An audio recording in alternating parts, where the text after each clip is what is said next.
अभी मैं पेड़ के नीचे हूँ और यहाँ काफ़ी शीतलता है, काफ़ी सुकून महसूस हो रहा है, काफ़ी शांति है और एकदम नॉर्मल वातावरण है।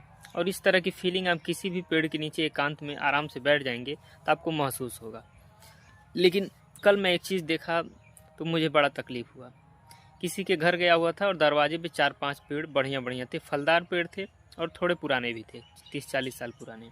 लेकिन उन पेड़ों से काफ़ी सूखी हुई लकड़ी और पत्ते नीचे गिरते थे, जो कि आसानी से उसको साइड में किया जा सकता था और होता भी था।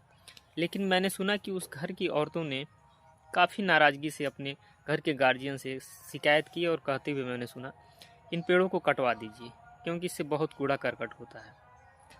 तब मेरे दिमाग में यह आया कि हर किसी को छाया चाहिए, गर्मी के समय में शीतलता चाहिए, शुद्ध ऑक्सीजन चाहिए, स्वस्थ और बढ़िया फल चाहिए, लेकिन पेड़ और पेड़ से गिरने वाले पत्ते किसी को नहीं चाहिए। इस देश में हर किसी को पेड़ काटने का शौक चढ़ा हुआ है। हर कोई पेड़ को काटना ही चाहता, लगाना कोई नहीं चाहता। पूरे देश में कहीं विकास के नाम पर, कहीं खुद के गुंडागर्दी के नाम पर, कहीं अपने व्यक्तिगत स्वार्थ के नाम पर और कहीं चोरी के नाम पर, यानी पेड़ पूरे देश में तेज़ी से काटे जा रहे हैं और कोई रोक छेक नहीं है। आप राज्य सरकार या भारत सरकार, डीएफओ से लेके और जंगलों के रखवार तक, या फिर जो भी सिस्टम है जो इन पेड़ों को बचाता है, या फिर प्रशासनिक व्यवस्था, हर किसी को 500-1000 पकड़ा दीजिए और आराम से बिना किसी परमिट के और बिना किसी दबाव के आप पेड़ को काट सकते हैं। ऐसा पूरे देश में नॉर्मल है ये चीज़, और लगभग मुझे लगता है सिस्टम को भी पता होगा और हर बच्चे को पता है। खैर छोड़िए इसको। पेड़ों को लोग इतनी आसानी से काटने देते हैं। कोई पेड़ लगाना नहीं चाहता, लेकिन ऑक्सीजन सबको चाहिए, सुकून सबको चाहिए, पेड़ों की ज़रूरत सबको है, आयुर्वेदिक दवाइयाँ सबको चाहिए, पेड़ों के फल सबको चाहिए, लेकिन पेड़ कोई लगाना नहीं चाहता। और नहीं तो और जो पुराने पेड़ हैं उनको लोग काटते जा रहे हैं।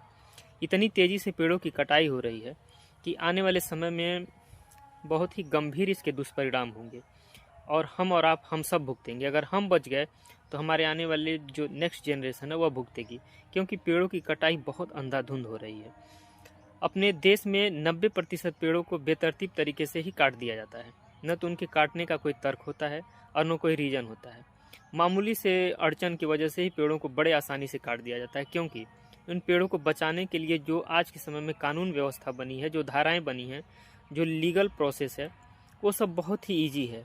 और उसमें जो बचा खुचा कोटा है उसको डीएफओ या फिर फॉरेस्ट विभाग को सुरक्षित करने वाले जो संस्था है या फिर जो प्रशासनिक व्यवस्था है जो इस पे रोकथाम लगाती है, उसके करप्शन की वजह से इन पेड़ों को बड़े आसानी से आम लोग काट देते हैं और सरकार इसमें कोई तब्दीली नहीं करती।